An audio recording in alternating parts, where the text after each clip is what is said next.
कृष्ण के कंस मामा की कुछ अचरज भरी बातें जानकर आप हैरान रह जाएंगे। भगवान श्री कृष्ण के मामा का नाम कंस था। बताया जाता है कि यह कंस न तो राक्षस था, न ही असुर और न ही दानव था।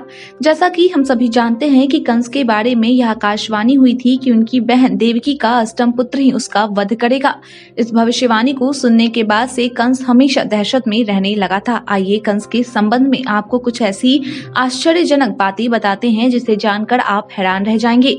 ऐसी मान्यता है कि कंस अपने पूर्व जन्म में कालनेमी नामक राक्षस था, जिसका वध भगवान विष्णु ने किया था। कालनेमी का पिता विरोचन था। माना जाता है कि देवासुर संग्राम में कालनेमी ने भगवान श्री हरि पर अपने सिंह पर बैठे बड़े वेग से त्रिशूल चलाया, पर हरि ने उस त्रिशूल को पकड़ लिया और उसी से उसको तथा उसके वाहन को मार डाला। एक दूसरी कथा के अनुसार युद्ध में उसने अनेक प्रकार की मायावी विद्याओं और ब्रह्मास्त्र का भी प्रयोग किया था।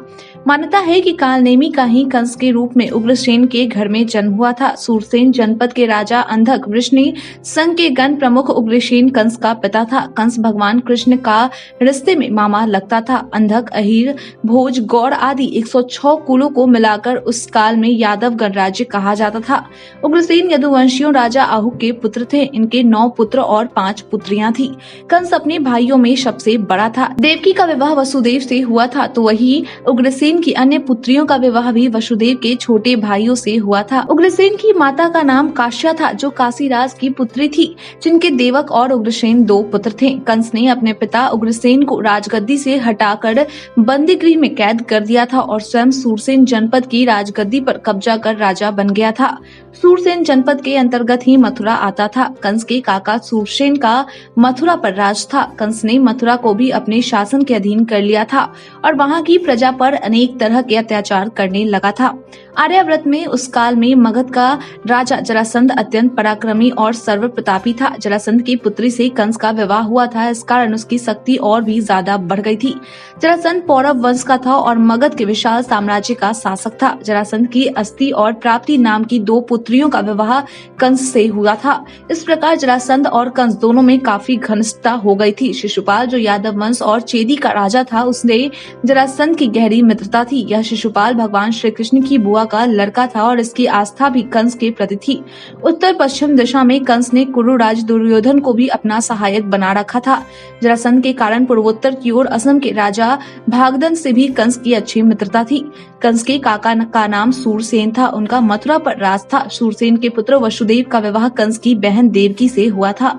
श्री कृष्ण की माता का नाम देवकी और पिता का नाम वसुदेव था। श्री कृष्ण के जन्म के बाद उनका पालन पोषण नंद बाबा और यशोदा माता के द्वारा हुआ था। वसुदेव यादव के पिता का नाम राजा सूरसेन था और बाबा नंद यादव के पिता का नाम राजा पर्जन्य था। नंद बाबा पर्जन्य के 9 पुत्रों में से तीसरे पुत्र थे। सूरसेन और पर्जन्य दोनों सहोदर भाई थे। सूरसेन जी और पर्जन्य जी के पिताजी का नाम महाराज देवमिर था। कंस अपनी चचेरी बहन देवकी को बहुत स्नेह करता था। एक बार की बात यह है कि वह देवकी के साथ रथ पर कहीं जा रहा था, तभी अचानक आकाशवाणी हुई कि हे कंस, जिस देवकी को तू इतना स्नेह करता है, उस देवकी का 8वां पुत्र तुम्हारा वध करेगा। इस भयानक आकाशवाणी को सुनकर कंस भयभीत हो गया और अपनी बहन को मारने के लिए अपनी तलवार निकाल ली। उस समय वसुदेव ने कंस को समझा बुझा कर शांत किया और कंस को वचन दिया कि वे देवकी के होने वाले पुत्र को उसे सौंप देंगे। जब देवकी के पहले पुत्र हुआ तो वसुदेव उसे लेकर कंस के पास पहुंचे तो कंस ने कहा कि मुझे तो 8वां पुत्र चाहिए। बाद में देवर्षि नारद जी ने कंस को बताया कि तुम्हारा वध करने के लिए देवकी के उदर से स्वयं भगवान विष्णु जन्म लेंगे। तो कंस और भी ज्यादा डर गया और उसने वसुदेव और देवकी दोनों को कैद कर कारागार में डाल दिया। बाद में कंस ने एक एक करके देवकी के 6 बेटों को जन्म लेते ही पत्थर पर पटक कर मार डाला। देवकी के 7वें गर्भ में अनंत भगवान श्री शेषनाग जी ने प्रवेश किया था। भगवान विष्णु ने श्री शेष जी की प्राण रक्षा के लिए योग माया से कहकर देवकी का गर्भ ब्रजवासिनी वसुदेव की पत्नी रोहिणी के उदर में रखवा दिया। उसके बाद जब देवकी के 8वें गर्भ में श्री हरि विष्णु ने स्वयं देवकी के उदर से पूर्णावतार लिया।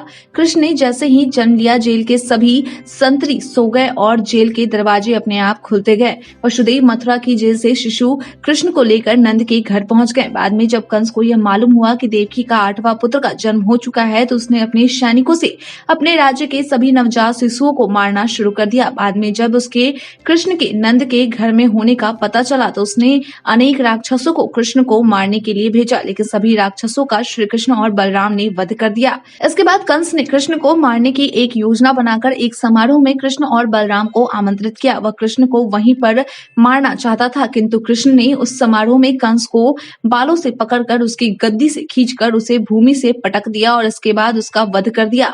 कृष्ण ने कंस को मारने के बाद देवकी तथा वसुदेव को कैद से मुक्त किया और उन्होंने अपने माता पिता के चरणों की पूजा की। कंस का वध होने के बाद बलराम और कृष्ण ने कंस के पिता उग्रसेन को पुनः राजा बना दिया। बताया जाता है कि उग्रसेन के कुल मिलाकर 9 पुत्र थे। उनके नाम है नयग्रोध, सुनामा, कंक, शंकु, अजभू, राष्ट्रपाल, युद्ध, मुष्टि और समुद्रिद। इसके अतिरिक्त कंस की 5 बहनें थी, जिनका नाम था कंसा, कंसवती, संततु, राष्ट्रपाली और कंका। अपनी संतानों सहित उग्रसेन कुकुर वंश में उत्पन्न हुए कहे जाते हैं और उन्होंने ब्रजनाव के शासन संभालने के पहले तक राज किया। भारत के अनेक गांव ऐसे हैं जहां कंस की पूजा होती है। उत्तर प्रदेश की राजधानी लखनऊ से हरदोई जाने के क्रम में कंस की एक प्रतिमा मिलती है। इसके आसपास के स्थानों में कंस की पूजा करने की परंपरा है। उड़ीसा में भी कंस महोत्सव होता है, जिसमें धनु यात्रा निकलती है। कंस का दरबार सजता है और 11 दिन के लिए कंस उड़ीसा का राजा बनता है। कंस बने हुए इस पात्र की इतनी चलती है कि वह राज्य के मुख्यमंत्री को भी इन 11 दिनों में तलब कर सकता है। कहा जाता है कि कंस के राज्य में जनता प्रताड़ित होती थी, लेकिन सभी अनुशासन में रहती थी और उन्हें सभी तरह की सुविधाएं भी मिलती थी। आज के लिए इतना ही। धन्यवाद।